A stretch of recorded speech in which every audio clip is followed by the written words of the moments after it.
Hey everyone, it's Joshua Tree Speaks, here to give you some perspective on when hindsight's not 2020.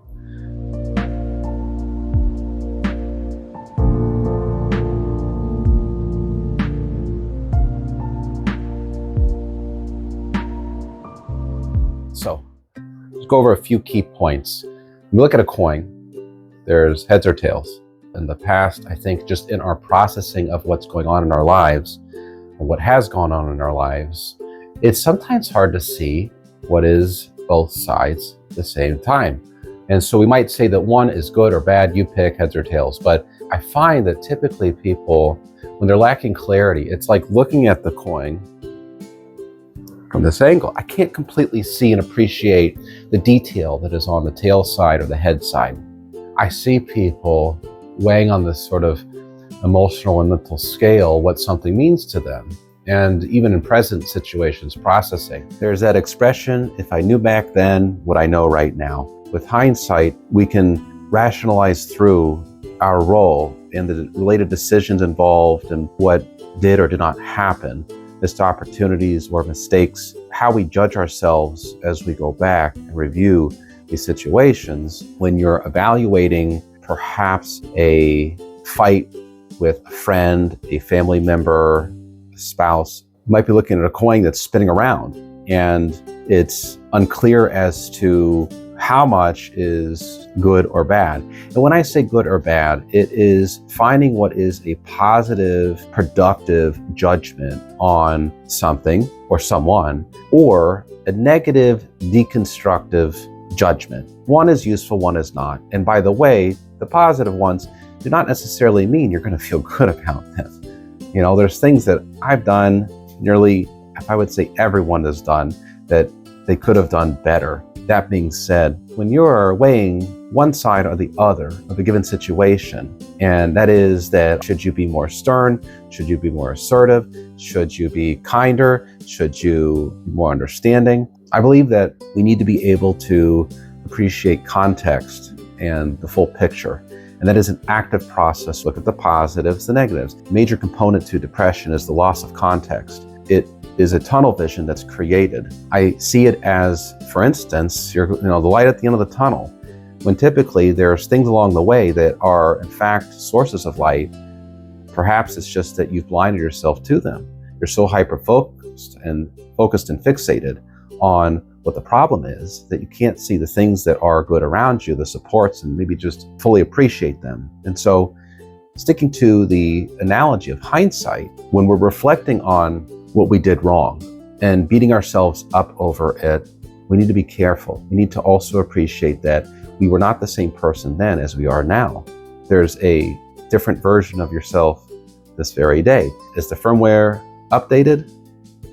We don't really realize that these automatic updates of ourselves roll over. We need to consider that this older version of ourselves, younger, old version of ourselves, is the very person that got you here today.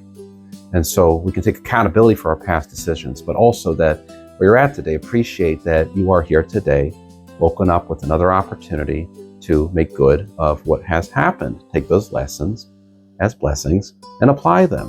When thinking about how you're looking back, you're using hindsight to situations that are not quite clear to you as to what are still bringing up old feelings for you, then perhaps it's time to evaluate the whole side of the coin and find the value of how you can spend this particular time, this particular situation, spend it towards something, invest in your future self with this past problem. This past problem, try to use it as currency for investing in a better you, a version of yourself.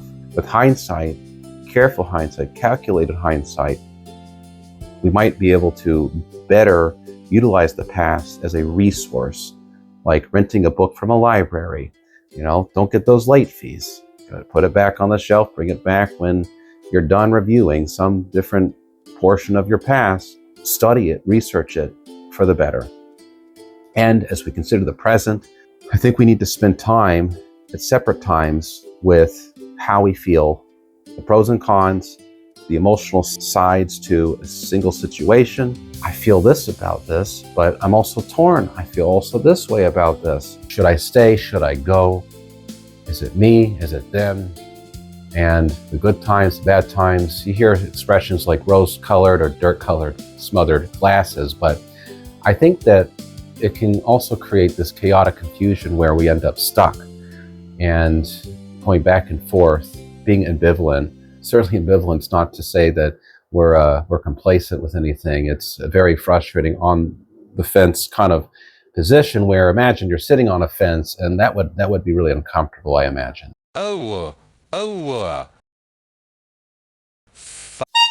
Anyway, sometimes the grass is not always greener. We're wondering if there's some sort of situation where it's getting out of a relationship, getting in a relationship, or a new job, or just what is next. And maybe we're looking back at what once was and how we completely left it behind.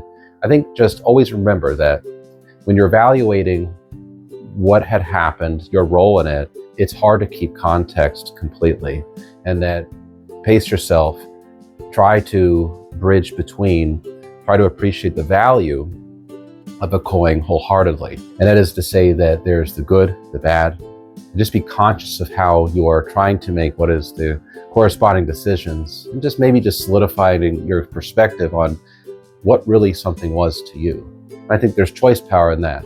So with that being said, I think if you're trying to make sense of a struggle that you're going through now, or you're still struggling with something that you've gone through, just be fair to yourself, evaluate things, and ultimately realize that if you're on the other side already, or you're trying to get to the other side of whatever is going to happen, just take heart and know that if it's purposeful, maybe it's not a happy ending, certainly hope it's not some sort of insufferable situation, but look for the purpose, look for the meaning, look for the growth.